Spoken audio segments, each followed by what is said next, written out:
Selam arkadaşlar, ben Doğada ve Mola'dan Metin. Bu videoda iyi bir hiking trekking sırt çantasının özellikleri nedir, nasıl olmalıdır onu anlatacağız. Ahmetciğim yaklaş. Öncelikle arkadaşlar şu kare kare desen, kumaştaki kare kare desen ripstop kumaşı temsil eder. Ripstop kumaş dediğimiz bu çantayı herhangi bir şekilde bir yere takarsanız yırtılırsa yırtığın yürümesini engeller. Aralardaki daha kalın iplikler, bu çantada da aynı şekilde görebilirsiniz.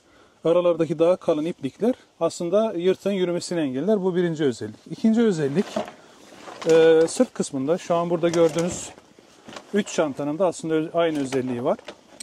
Sırt kısmında şöyle havalandırma boşluğu var. Bu boşluğu sağlayan sağlam bir file yapısı, sırta temas eden alabiliyoruz değil mi? Hı hı. Ve bu file ile çantanın arasında hava boşluğu, hava geçirgenliği sağlayan çelik ya da alüminyum barlarla şöyle desteklenen bir yapısı vardır. Biz buna sırt desteği, havalandırma desteği diyoruz. Bir diğer özellik bel desteği. Birazdan Ahmet'in üzerinde de göstereceğim. Bir başka özelliği iyi bir sırt çantasında kendinden mümkünse yağmurluk olur alt tarafında. Bunları da hepsinde görürsünüz arkadaşlar.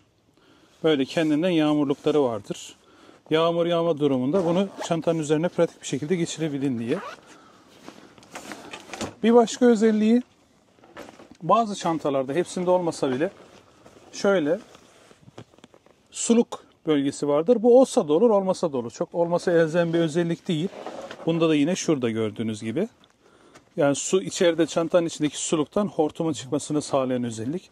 Asıl daha önemli özelliklerinden bir tanesi yine göğüs desteği dediğimiz, şöyle birazdan Ahmet'in üzerinde göreceğiniz vücuda sabitlemeyi sağlayan göğüs desteği dediğimiz ki bunlar da şöyle aslında kendinden düdük de olur birçoğunda.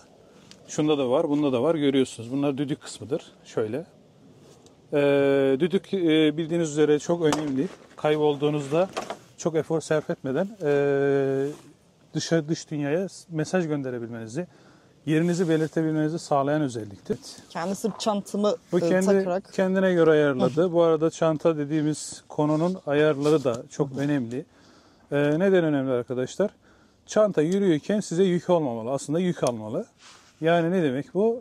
Çanta sizinle bir bütün, bir rigid şekilde bir bütün olmalı. Yani yürüyorken tam bir şekilde şöyle baktığımızda, bu arada şuradan Ahmetciğim havalandırma boşluğunu da gösterelim. Şu özellik az önce bahsettiğimiz ben görebiliyorum. Problem yok.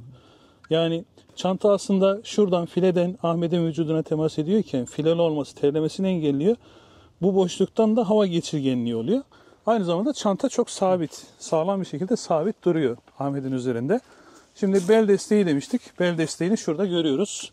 Bu Ahmet'e çantanın sabitlenmesini sağlıyor. Şurası da asansör yapıya uygun olarak, yani istediğiniz rahatlıkta kendiniz ayarlayabileceğiniz omuz desteği. Kabaca aslında iyi bir çanta böyle bir şey. Bu çantayla Ahmet kilometrelerce yürüse de bazen üzerinde çanta olduğunu dahi unutabilir. Evet. Çok rahat bir şekilde taşımamı sağlıyor.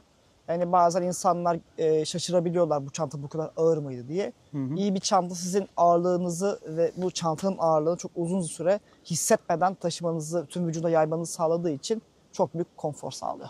Hep böyle bir çantayla yürümedin değil mi Ahmet? Yani ilk başlarda evet, daha böyle standart bir çantayla denedin. Daha standart, hani Decathlon'un o standart çantalarıyla başladım. Daha sonra daha bir gerçekli yürüyüş çantasına geçtim ve aslında aradaki farkı o zaman fark ettim. Çünkü benim eski yürüyüşlerindeki kendimin en büyük sıkıntı, mesafe uzadıktan sonra artık sırt ağrısı yapıp yorulmaya başlamama sebep oluyordu. 14 kilometrede falan başlardı bu. Özellikle ama de bel desteği olmayan çantalarda evet, omuzlara çok fazla çok aşırı yük biner ve omuzları mahveder yani.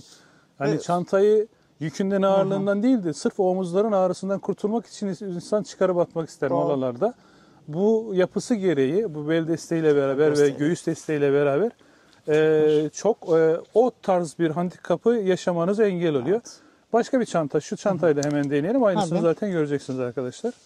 İyi bir çanta, markası ne olursa olsun arkadaşlar. Burada marka önemli değil, bu özellikler önemli. Aynı şekilde duracak. Benim çantam 26 litreydi. Mesela bir 30 litre, 30 litrelik bir çanta takalım şimdi. Yine aynı özelliklere sahip. Yine güzel bel desteği ve sırt desteği var. Göğüs desteği var. Evet. Arka Şöyle bölümleri aradaki yandan. boşluğu yine Evet. görelim. Görüldüğü gibi. Yine aynı özellik var. Burası boş, kapanmaz şu çelik barlardan dolayı. Yine baktığımız zaman arkadan rahat bir şekilde oturmuş duruyor. Belki şu perlonları hani boyuna Aha. göre biraz daha ayarlamak gerekir, o kadar. Onun dışında şöyle baktığımızda Evet. aynı şekilde konforlu yürümesini sağlayacak Evet. özelliklere sahip. Teşekkür ederiz Ahmet. Ben teşekkür ederim.